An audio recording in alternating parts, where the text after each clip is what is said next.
గారు నమస్కారం అండి. మృత్యుంజయం గారు నమస్కారం. నమస్కారం. వినిపిస్తుందా? నా వాయిస్ వినపడుతుందా మీకు? బ్రహ్మాండంగా. సార్, మొత్తంగా చూస్తున్నాం రకరకాల విమర్శలు కాంగ్రెస్ ప్రభుత్వంపై వినిపిస్తున్న పరిస్థితి. సో ఈ ఎన్నికలతో ప్రజలు ఒక తీర్పునివ్వబోతున్నారు. ఈ తీర్పుతో రేవంత్ రెడ్డి సర్కార్కి ఇక ముచ్చెమటలు పట్టడం ఖాయమంటూ కూడా బీఆర్ఎస్ నుంచి వినిపిస్తున్న వర్షన్ ఏం ఆన్సర్ చేస్తారు? ఇప్పుడు పండ్లున్న చెట్టుకే రాళ్ళు కొడతారు అన్నట్టు మేము అధికారం ఉన్నాం. ఇవాళ ఈ విమర్శ చేసేటోళ్ళు 10 సంవత్సరాల అధికారంలో ఉండి ఏం వెలగబెట్టిన అనేది మొదలు వాళ్ళు చెప్పాలి.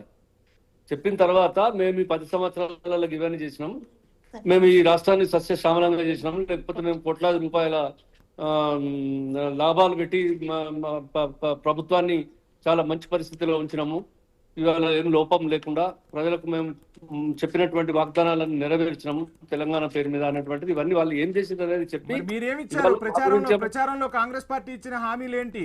ఐ న్యూస్ వేదికగా ప్రజలందరూ కూడా చూస్తున్నారు. అసలు ప్రభుత్వం ఏం వరాల జల్లు కురిపించింది, మున్సిపాలిటీల దిశను ఏ విధంగా మార్చబోతుంది, మృత్యుంజయం గారు ఏం చెప్పబోతున్నారని ప్రజలందరూ ఆశగా ఆతృతగా చూస్తున్న పరిస్థితి. ఒకసారి చెప్తారా మరి ఐ న్యూస్ వేదికగా ఎటువంటి హామీలు ఇచ్చారు? తప్పక ఇప్పుడు మేము 2 సంవత్సరాల 2 నెలలు అయింది మేము అధికారంలోకి వచ్చి. ఆ తర్వాత ఇవాళ ఇంకా 3 సంవత్సరాలు అంటే 2 నెలలు తక్కువ 3 సంవత్సరాలు మేము ఉండేది ఉన్నది. మేము వచ్చిన నాటికి వాళ్ళు ఉన్నటువంటి పరిస్థితిలో అసలు ఈ టిఆర్ఎస్ ప్రభుత్వము ఏ స్థితి లోపల మరి ప్రభుత్వాన్ని మాకు అప్పచెప్పింది అనేది దేశ ప్రజలందరికీ, రాష్ట్ర ప్రజలందరికీ, మీకు అందరికి తెలిసిన విషయమే. కాకపోతే ఏంటంటే మేము వాగ్దానాలు చేసినటువంటి మాట వాస్తవం. మా ముఖ్యమంత్రి గారి నాయకత్వం లోపల మేము ఎన్ని ఇప్పటిదాకా చేయాలో అవన్నీ చేసుకుంటూ పోయినాం. మాకు రేపే లాస్ట్ మినిట్ కాదు.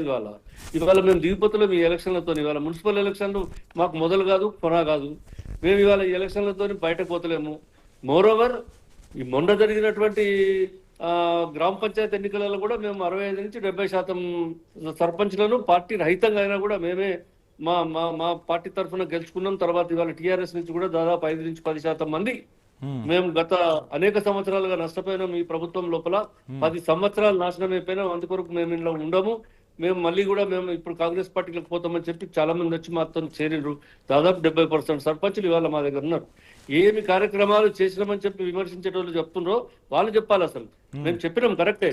మేము ఇవాళ ఇప్పుడు రైతు బంధు ఇష్యూ ఉన్నది. ఇవాళ గ్రామాలలో రైతు బంధు ఇష్యూ ఒక చాలా ఇంట్రెస్టింగ్ అండ్ ఇంపార్టెంట్ అనుకోండి.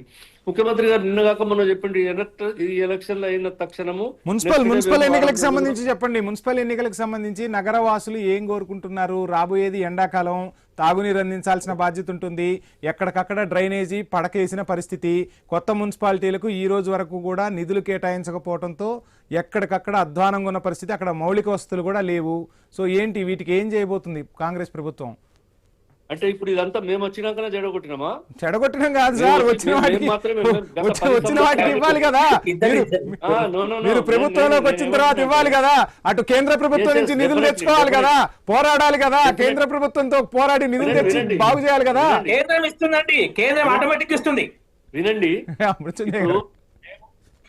ఇప్పుడు మేము వచ్చినాకనే ఇవన్నీ ఖరాబ్ కాలేదు. మేము వచ్చిన తర్వాతనే అంశమైన ముచ్చట కాదు. 10 సంవత్సరాలు పేరుకుపోయినటువంటి మురికి ఇదంతా. 10 సంవత్సరాల తర్వాత మేము అధికారానికి వచ్చి ఇవాళ కొంత గొప్పను మేము చేసుకుంటూ పోతున్నాం. ఇవాళ మీరు అనేది వాటర్ సప్లై గురించి రేపు వచ్చేటువంటి వేసవి కాలంలో ఏం చేయాలి అనేటువంటి దాని విషయం లోపల మిషన్ భగీరథ మొత్తం టోటల్ గా ఫెయిల్ అయ్యి మొత్తం అనవసరంగా దుర్వినియోగం అయిపోయి నిధులను నాశనం అయిపోయినటువంటి పరిస్థితి గత ప్రభుత్వం లోపల. మిషన్ భగీరథ ఎక్కడ ఒక్కొక్కటి పనిచేయనటువంటి పరిస్థితుల్లో ఇప్పుడు ఈ వారం 15 దినాల నుంచి దీని మీద రివ్యూస్ జరుగుతున్నాయి. మీరు చూస్తున్నారు కదా.